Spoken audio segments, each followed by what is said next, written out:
Now, this hour will be focusing on the state of readiness for the United States of America as the country gears up for the damaging Hurricane Florence, which will threaten the country, the coastal area of that country, and in the regions of billions and billions of dollars. So we'll focus on the state of readiness for the country. Our reporter Sharon Bryce-Peace is standing by with those details. A very good evening to you. This is the Globe on SABC News, coming to you live from Johannesburg. I'm Simpio Ngon. It's just gone after 10 p.m. Central African time. Now, this top story, as I've mentioned earlier on, millions of people on the east coast of the United States find themselves in the path of a monster Category 4 hurricane that threatens catastrophic coastal flooding and damage in the billions of US dollars. Hurricane Florence is churning slowly towards the southern parts of the eastern seaboard and could slam into the Carolinas by tomorrow night, bringing sweeping winds of more than 200 kilometers per hour and dumping rain that could cause coastal erosion and a major storm surge. Mandatory evacuation orders have been issued in parts of the region,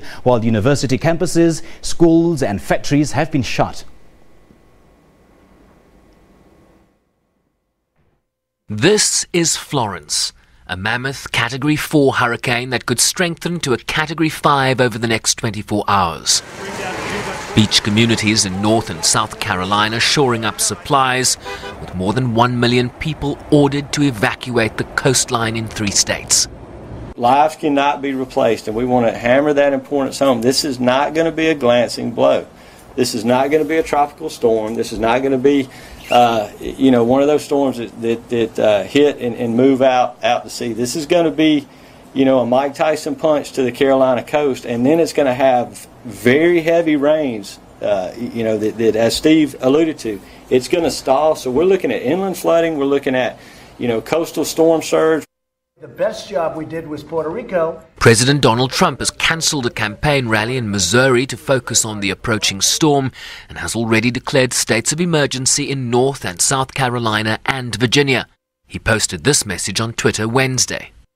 Hurricane Florence is fast approaching. It's going to be here over the next 48 hours, and they say it's about as big as they've seen coming to this country and certainly to the East Coast as they've ever seen. We'll handle it. We're ready. We're able. We've got the finest people, I think, anywhere in the world. FEMA and first responders are out there. They're going to stand through the danger of this storm. Get out of its way. Don't play games with it. It's a big one. Maybe as big as they've seen, and tremendous amounts of water. The storm will come, it will go. We want everybody to be safe. The main concern is that the hurricane will hover along the coast or slightly inland for days, dropping large quantities of water, similar to Hurricane Harvey last year, that inflicted catastrophic rainfall-triggered flooding in the Houston, Texas metropolitan area. What the exact amounts are going to be, it's too early to determine, but I can say this: there will be disruptions in our services. The power will go off. Infrastructure will be damaged. Homes will be damaged or destroyed. So again, the time to act is now. We can rebuild that. The power will come back on. Roads will be repaired, but we cannot repair loss of life. And we ask right now that the time to evacuate is now.